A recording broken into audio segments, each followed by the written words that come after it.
It's quite obvious that I like Five Nights at Freddy's, and especially collecting the merchandise.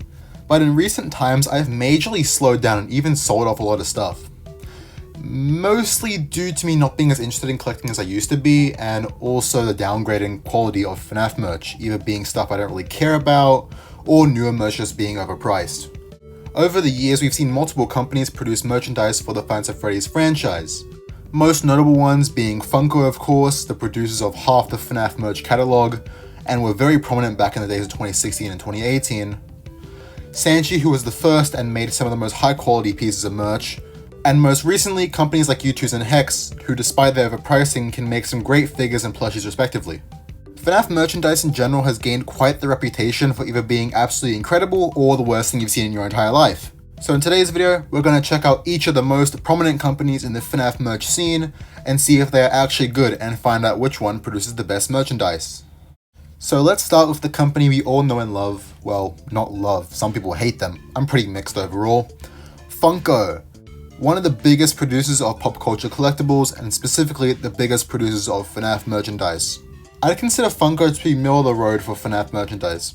They have plenty of variety, from action figures to mystery minis to Funko Pops, and by far their most popular merchandise for the FNaF franchise, the plushies.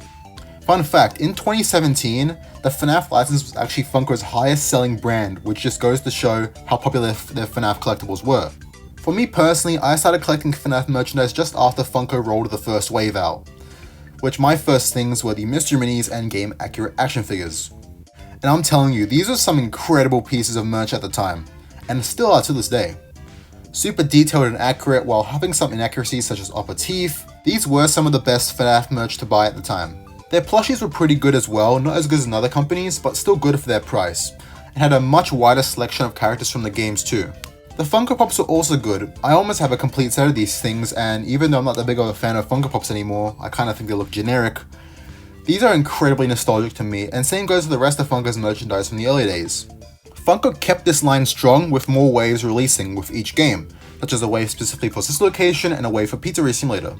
Despite some bad qualities such as printing on colors and strange character choices, these are some great collectibles and fans loved them. Here's a look at my Funko FNaF collection that I've got displayed based on the year they released. So we got 2016, 2017, 2018, and 2019. Do you notice something?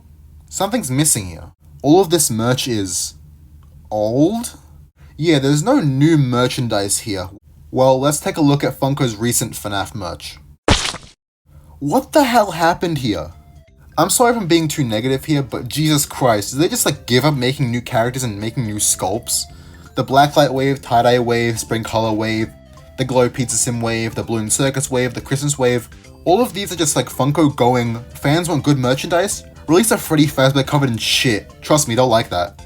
They are literally just wasting their resources on figures that nobody asked for or wants, when you could be making older characters such as the rest of Pizza Sim, the rest of the Nightmare cast, and FNaF 2 as a whole, and plenty more.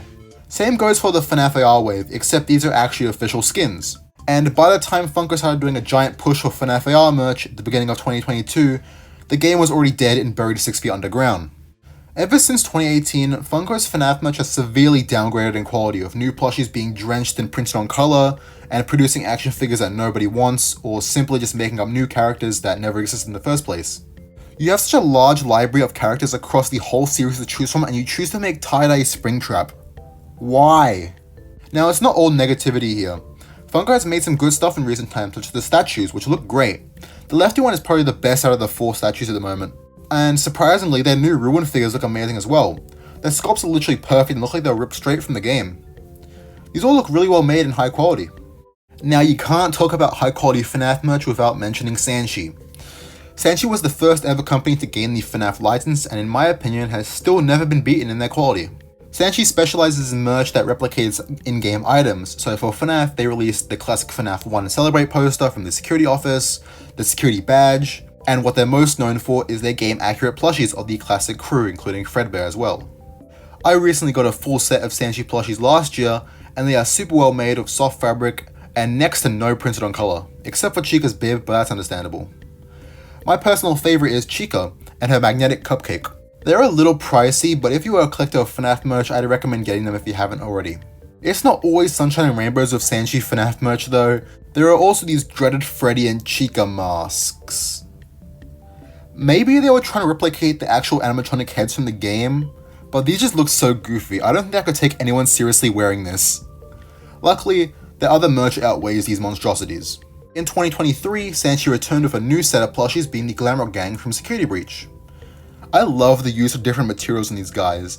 They fit the characters really well, and when using multiple materials, the price definitely gets driven up though. Which is my only complaint with these. I paid $70 Australian for each of these, which adds up quickly, so I wouldn't really recommend buying the full set, maybe just your favorite character. These plushies, mainly the classic set, are my favorite pieces in my entire collection. Let's move on to a newer company, that being U2's, who makes figures and plushies of many different internet related things. One of those things being FNaF Freddy's, of course. Personally, I'm pretty mixed with U2's. They can make some pretty cool stuff, such as their recent FNaF 2 wave, which I bought most of. These looked really good from the product images, and had a lot of detail compared to their older figures. Especially ones like Mango and Withered Fox who had tons of detail on them. Some of their plushies are also pretty good as well, but I think they mainly shine with their figures, which seem to get better and better with each wave. But the pricing and shipping is where the problems start coming in. Each figure is $30, $50 Australian for me, plus shipping, which takes half a year to get to you, and by the time the figure actually arrives, you may not even be interested in the product anymore. That's probably just a me thing though. More issues include most of their stuff being limited to 2 weeks or just a couple days, which I find kinda dumb since with characters like the Withered animatronics that people have been waiting for years, wouldn't you want to have them available for more than 2 weeks so you can have more sales? I might be wrong here, but this is just an idea. There's also their products not being great quality. Most of the time their figures are made equally, with some figures having less detail than they should. I'll take Springtrap for example. Springtrap is such a detailed design and his figure looks so boring and bland. Most of their plushies that I've seen have tons of printing on them, like the heads of the plushies are nicely embroidered while the bodies are always covered in printed on material, which makes you think, is this actually worth what I'm paying for? Back in 2021, the FNaF YouTuber named Dorko and his Hex brand collaborated with FNaF to create the Parts and Service plushies. FNaF plushies that have magnetic limbs and can be pulled apart and put back together again. I can't really speak much for these guys since I've never owned or bought one, but I've heard good things about them, such as how they're super high quality and the stylization of the button eyes makes them look unique from other plushies we've gotten in the past. They also look quite nice with a vintage style to them. I will say they seem a bit expensive, so I'd say just get your favorite characters since the full set will leave a massive dent in your wallet. I'm personally not really interested in these, but I see why they're popular. Finally, the last company I'd like to talk about is no longer making FNaF merch surprisingly. McFarlane Toys gained the FNaF license in 2016 to make FNaF construction sets and 8-bit figures similar to Legos. The 8-bit buildable figures are based on the minigame sprites from the older FNaF games, and the construction sets were little dioramas of FNaF locations, including minifigures of the animatronics. These were great. I had at least half of these back in 2018, and they were extremely difficult to find in Australia. Same with most other FNaF merch here.